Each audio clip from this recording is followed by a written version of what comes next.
Bah, honnêtement, j'ai un sentiment un peu amer parce que je pense qu'il y avait la possibilité de faire un bon match aujourd'hui, sachant qu'on a mené 2 fois au score, 1-0 et une fois 2-1.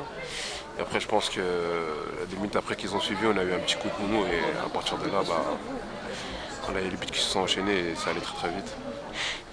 Le leader quand même solide, Metz en face. Bah, c'était une bonne équipe de jeunes, on va dire. C'était une très bonne équipe de jeunes. Après, à partir du moment où vous laissez des petits jeunes de centre de formation commencer à jouer, bah, vous savez à partir de là que ça va être très très difficile.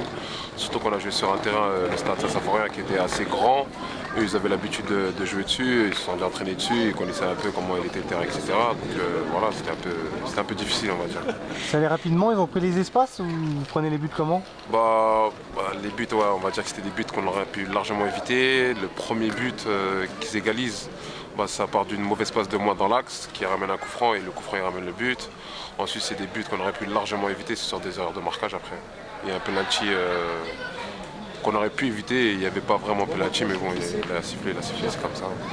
Bon, vous restez sur 2 défaites là, hein, pour un favori à la montée, ça Ouais, la fout favori à mal. la montée, on va dire que c'est un grand mot parce que on vient de descendre de CFA, on a perdu de gros éléments comme Amara Keita ou Benoît Patin, Maxime Ketch qui est parti dans le sud.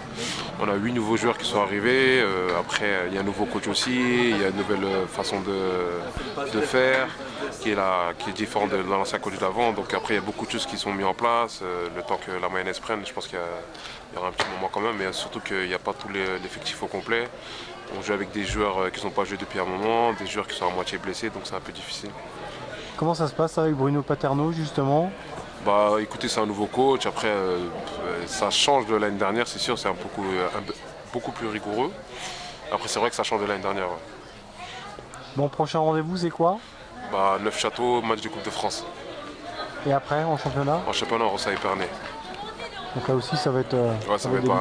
ça va être un match très difficile aussi. Faut absolument relever la tête là. Déjà, ne pas concéder de but parce que prendre 11 buts en 3 matchs, déjà, c'est un peu compliqué. Et ensuite, à partir de là, quand on prendra moins de buts, ensuite, là, je pense que ça viendra tout seul. Taron a perdu aussi. Hein. Ah, t'as vu, ils ont perdu? Taron a perdu 2-0 contre à Pagny-sur-Moselle. Ah, j'étais pas au courant, j'ai pas regardé les Vous n'êtes pas les seuls à patauger dans la semoule en ce moment. Ah, mais parce que j'étais tellement dans le trou que j'ai pas trop passé à regarder les autres résultats. J'ai plus pensé à nous qu'aux autres en fait. Bon rétablissement alors. Voilà, merci beaucoup. Au revoir.